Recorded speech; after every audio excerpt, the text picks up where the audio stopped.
Mon ami,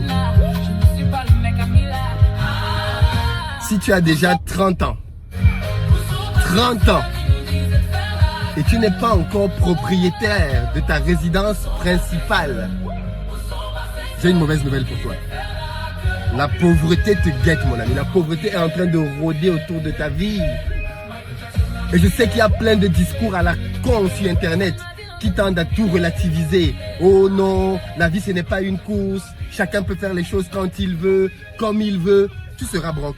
Récemment, nous avons vu une vidéo de Philippe Simo qui disait que si à 30 ans, vous n'avez toujours pas construit votre maison, sachez-le que la pauvreté vous guette. Je pense que c'est ça, sauf si j'ai mal interprété. Bon, moi personnellement, je n'ai pas regardé la vidéo en tant que telle. C'est surtout des extraits que j'ai vus. Et après, j'ai vu pas mal de personnes commenter cette vidéo-là. Il y a beaucoup de personnes qui ont commenté, beaucoup de personnes ont rebondi dessus, ont fait plusieurs autres vidéos, soit pour soutenir ce qu'il disait ou encore pour contredire ce qu'il disait. Et après, celui que j'ai vu, la vidéo que moi j'ai trouvé très intéressante, c'est celle d'Augustin. C'est aussi un YouTuber.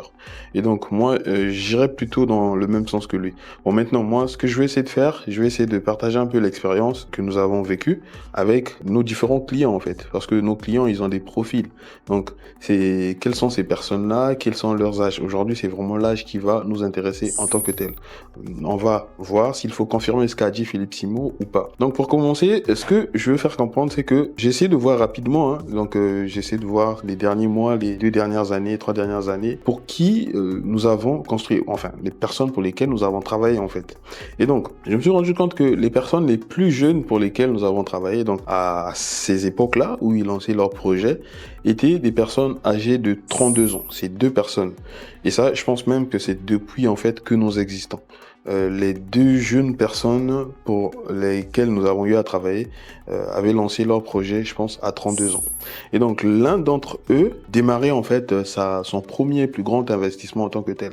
Bon, je dirais pas un grand investissement parce que c'était une maison où il se voyait habiter dedans. Donc en tout cas au début c'était ça, mais après vers la fin il avait changé ainsi de suite. Il voulait faire je ne sais pas un usage locatif ainsi de suite et voilà. Donc du coup ça devient un investissement. Donc c'était ça. Et puis le deuxième, lui, c'est un immeuble, c'est un grand immeuble en fait qu'il était en train de construire, un grand immeuble dans lequel il ne va certainement pas habiter parce que c'était clair dans sa tête que tous les appartements, il y a plus d'une dizaine d'appartements. On n'est pas loin de 20 appartements. Tous les appartements sont vraiment destinés à de la location. Donc, lui, c'est vraiment un investissement. Donc, ce n'est pas vraiment sa maison en tant que telle. Et excepté ça, après ça, je suis allé voir encore. Donc pour la trentaine, c'est vraiment ces 2-là. Donc là, je ne parle pas vraiment des études parce que les études, il y a beaucoup de personnes quoi qui nous contactent par-ci par-là et certains ne connaissent pas leurs âges. Et généralement, les âges, nous on va les connaître comment? Parce que quand on doit faire des autorisations de construire, par exemple, tout ça, ou encore lors de la rédaction des contrats, il nous faut forcément les pièces d'identité en fait. Donc c'est ça qui nous permet d'avoir un peu une idée sur les âges à peu près. Quand j'essaie de voir maintenant les gens qui étaient dans la trentaine, pour lesquels, non pas dans la trentaine comme je viens de dire, c'était ces 2-là. Mais excepté ceux-là, il y a aussi d'autres personnes hein, pour qui on a eu à faire des études et ainsi de suite et voilà. Mais je parle des projets qui sont allés jusqu'au niveau de la réalisation, mais vraiment sur ces 2 dernières années quoi, ces 2 dernières années pour ne pas créer une confusion et puis voilà. Donc du coup, pour les personnes de la quarantaine, je me suis rendu compte qu'il n'y en avait pas aussi beaucoup, il n'y en avait pas assez. Donc c'était, pour les personnes de la quarantaine, c'était que des investissements. Et pour des résidences secondaires, ça c'est quelque chose de très important. Pour les résidences secondaires, j'ai remarqué que la plupart, sinon quasiment tous, hein, tous ceux qui construisaient leur résidence secondaire avaient au minimum 60 ans.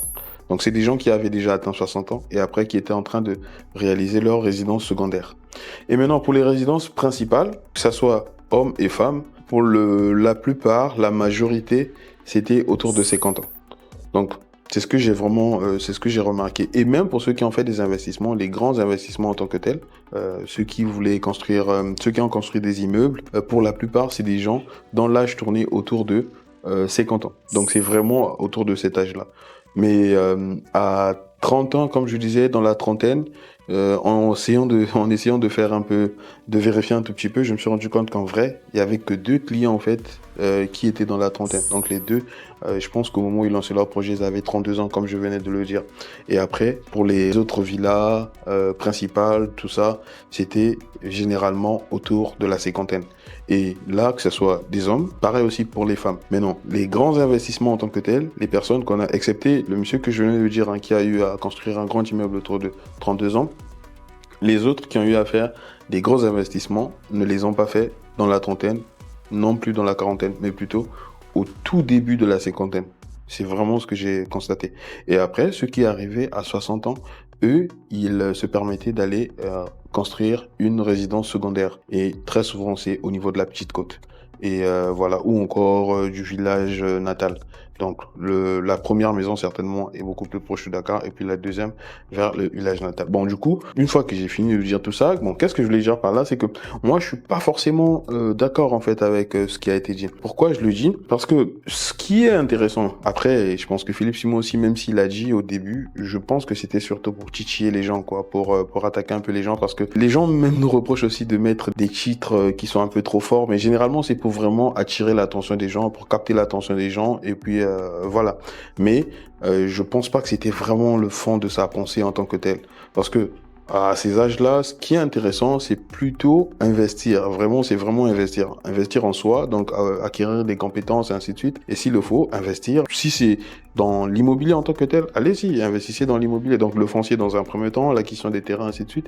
Et ensuite, s'il y a la possibilité, si les moyens sont beaucoup plus importants, allez-y, vous pouvez partir directement sur la construction en tant que tel. Si la personne est en train de se lancer en tant que tel, parce qu'à 30 ans, moi je pense que pour des gens qui ont eu un cursus normal, c'est différent. Hein. Ceux qui ne sont pas allés loin dans les études, qui ont commencé tôt les affaires, c'est un peu différent. Mais quand on commence, quand on fait 20 ans à l'école et qu'on a commencé à 5 ans, normalement on finit l'école autour de 25 ans. Donc quand on a fini à 25 ans, on travaille à peine 5 ans. En 5 ans, c'est très difficile en fait de se dire qu'on va aller construire une maison en tant que telle. Et même s'il y a les moyens, bon moi je pense pas que ce soit le meilleur truc à faire. À la limite, comme je disais, c'est vraiment des investissements, faire des petits investissements par-ci par-là, que ce soit dans le foncier, dans l'immobilier, s'il y a les moyens, bien sûr. À la limite, c'est un peu comme ce qu'on a l'habitude de voir, hein, les plans qu'on a l'habitude de vous proposer. Des gens qui construisent, donc ils occupent un niveau et puis les autres niveaux sont en location. Ça c'est intéressant. Ça c'est quelque chose que moi je pourrais recommander.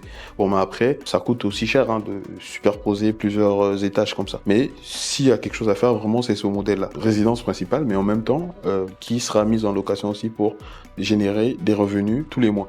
Mais si c'est juste pour aller construire sa maison, bon, moi je pense pas que ça soit une bonne idée. Parce que les maisons, nous, on conçoit les maisons. Nous travaillons sur les constructions des maisons. Nous construisons des maisons. Et donc, on sait combien il faut débourser pour construire une maison. Et donc, pour quelqu'un qui est à peine dans la trentaine, peu importe les économies que vous avez eu à faire, ou encore s'il faut passer par un prêt, même si la banque vous accorde le prêt, j'ignore quel est le salaire que vous avez, ainsi de suite, mais quand vous accorde un prêt pour aller construire une maison, supposons une maison de 4 chambres, à la trentaine, bon, je vois pas beaucoup de personnes à 30 ans avoir 3 enfants. Non, je pense pas. Et dans la trentaine, il y a certains qui n'en ont pas, d'ailleurs, qui n'ont pas d'enfants, et il y a certains qui en ont un seul, ainsi de suite. Donc, aller construire une maison avec plusieurs pièces. Déjà, la maison, elle va vous coûter cher. Il faut l'entretenir après l'avoir construit. Hein. Donc, je parle pas de ce que vous allez du prêt que vous devez rembourser à la banque. Non, la maison, il faut l'entretenir. Et après, si vous n'êtes que 2, 3 à habiter dans la maison, pourquoi vouloir être dans une maison à la limite, si c'est construire une maison, c'est pour la mettre en location. Les revenus générés par la maison vont rembourser le crédit.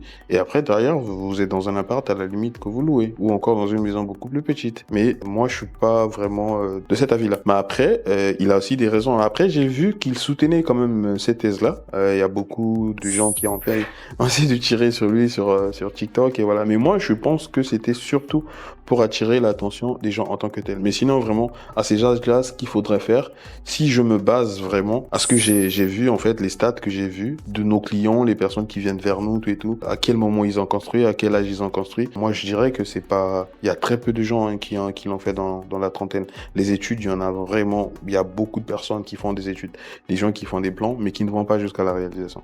Très souvent, ceux qui vont jusqu'à la réalisation, c'est comme j'ai dit, ça va tourner autour de la trentaine, mais pour la plupart, c'est des gens qui ont 50 ans en fait. Après, s'il y a la possibilité, pourquoi pas le faire très tôt?